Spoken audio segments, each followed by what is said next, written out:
میں وہ تمام ریٹائر ملازمین جو مختلف اداروں میں جو وفاقی ادارے کے ہیں یا صوبائی اداروں کے ہیں یا پرائیویٹ سیکٹر میں کام کرتے ہیں، ان کے PIA کے ملازمین ہوں، وہ اسٹیل مل کے ملازمین ہوں، وہ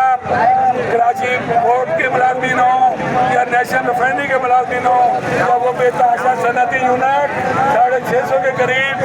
جو اس وقت کراچی میں کام کر رہے ہیں، وہ ملازمین اپنی زندگی کے 40 سال اپنی تنخواہوں میں سے جب ارباب اختیار کو سوچنا چاہیے، جب وہ جوان تھے وہ اپنی تنخواہوں میں سے ایک حصہ EOPI کی کنٹریبیوشن میں صرف کر رہے تھے، اور آج جب وہ ریٹائر ہو گئے تو ان کو برائے نام اونٹ کے منہ میں زیرے کے برابر وہ رقم 8,500 روپے ان کے اپنے کنٹریبیوشن سے جو کاٹی گئی ہے وہ دی آج ایک پنشن کی شکل میں دی جا رہی ہے۔ ہمارے مطالبات اس موقع پہ یہ ہے کہ حکومت نے پورے ملک میں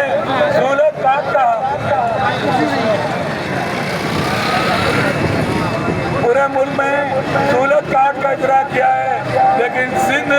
جو یہاں پر اس وقت صوبہ سندھ میں یہ ملازمین جو صنعتی یونٹوں میں کام کرتے ہیں اور ان اداروں میں کام کرتے ہیں، ان کو ابھی تک یہ سہولت کارڈ کی سہولت نہیں ملی، صحت کارڈ کی سہولت نہیں ملی۔ ہماری پنشن میں 2 سال سے کوئی اضافہ نہیں ہوا۔ وفاقی بجٹ کے موقع پر تنخواہوں میں 15 سے 20% اضافہ کیا گیا، لیکن EOPI کے ملازمین کو نظر انداز کر دیا گیا۔ ہم حکمران وزیر اعظم پاکستان عمران خان صاحب سے درخواست کرتے ہیں کہ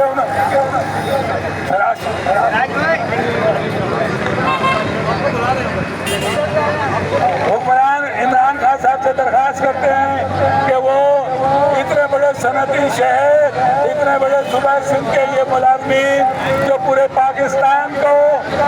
یہاں پر کام کر کے ہر 24 گھنٹے انہوں نے اداروں میں کام کیا،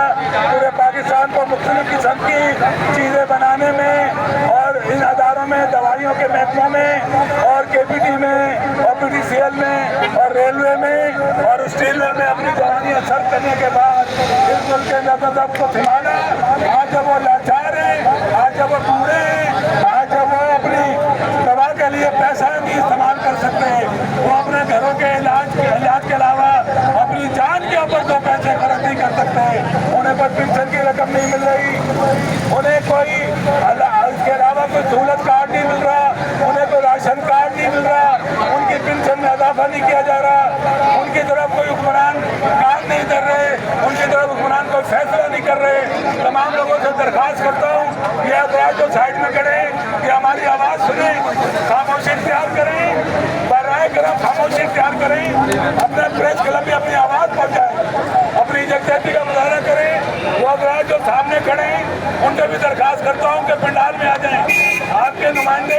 آپ کی آواز ان تک پہنچا رہے ہیں، پریس کلب میں موجود ہیں، ایک پلیٹ فارم تشکیل دیا جا چکا ہے، آپ کی ممبر سازی کی جا چکی ہے، 1 لاکھ سے زیادہ ریٹائرڈ ملازمین نے پورے پاکستان میں آپ کی ممبرشپ بھرتی ہے اور 1 لاکھ سے زیادہ افواہ کے نام سے رجسٹرڈ آرگنائزیشن تشکیل عمل ہو چکی ہے، وہ تمام کراچی کے اداروں میں پھیل چکی ہے، اب یہ آواز بن چکی ہے، ایک توانا دیوار بن چکی ہے، یہ زبان خاص بن چکی ہے، یہ آپ کے درمیان ایک آواز بن چکی ہے۔ آپ کی بہنیں، آپ کی بیٹیاں وہ بھی آج ان حالات کا شکار ہیں، وہ بھی ان بوڑھوں کے ساتھ شریک ہیں، وہ بھی آپ کی آواز بنی ہوئی ہے، وہ بھی اپنے مسائل لے کر آج پریس کلب میں پہنچی ہے۔ خدارا عمران خان، آپ دنیا کے مسائل پر توجہ دے رہے ہیں، اپنے ملک کے ان بوڑھوں پہ، ان لاچاروں پہ، ان بیماروں پہ آپ کب توجہ دیں گے؟ یہ بوڑھے جو معاشرے میں حقارت کی نظر سے دیکھے جا رہے ہیں، یہ بوڑھے جو بیمار تو ہیں لیکن اسپتالوں میں جا نہیں سکتے، یہ بوڑھے